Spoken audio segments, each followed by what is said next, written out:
ambwira narindi bo ndi kurimba kugira Imana inyibutse ubuhanuzi yari yampaye. Haleluya. Nuko dukora mwe muri kubyina ngende ndimo nibuka message Imana yambaye kuko sere kuzandika ngo nzivemo. Imana yambwiye ngo hari abantu hano mufite ikizamini cya perimi kugera mu kwa gatatu, niho yambwiye ngo mwakire perimi mu izina rya Yesu. Abantu mufite kode za perimi kugera mu kwezi kwa gatatu ku itariki 30, aba bantu bari imbere bazakora muri iyo minsi ngo mwakire perimi mu izina rya Yesu. Kandi Imana yaje kumbwira ko uba protocol Imana ikuye mu rupfu.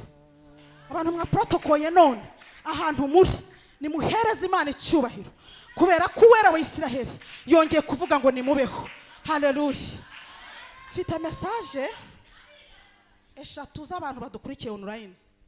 Numvise ijwi ry'Imana rimbwira ngo abantu badukurikiye harimo umuntu uri muri Australia umaze igihe ushaka ibyangombwa, nuko ijwi naryumvishe ngo nimutangarize ko ibyangombwa bibonye. Aradukurikira online. Niko Imana yambwiye nza kumva irindi jwi ry'umuntu udukurikiye online nawe yakoze accident, ubu ntabwo ari kuva ahantu hari gutya tuvugana uri no kundeba rwose kuko ntabwo uri kuva ahantu uri wicaye mu bintu bagushyigikije kubera koza accident. Imana yambwiye ngo ninkubwire ngo iraguhagurukije urakize usubiye mu kazi. Nuko Imana yambwiye. Mfite iyindi message imwe y'umuntu udukurikiye online w'umudamu ukuyemo inda inshuro 3, niko Umwuka Imana yambwiye ngo nimubwire kuri iyi nshuro ngo indagiye gutwita ntabwo izavamo, bikomejwe n'amaraso ya Yesu. Haleluya.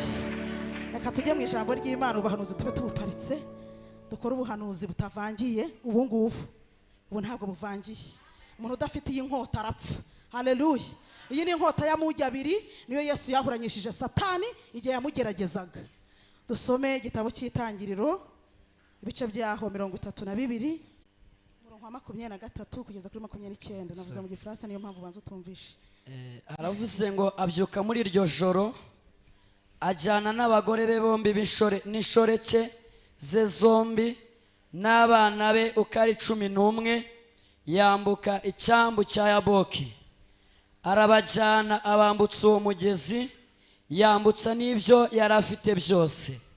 Yakobo asigarayo wenyine, haza umugabo aramuciranya bageza mu museke.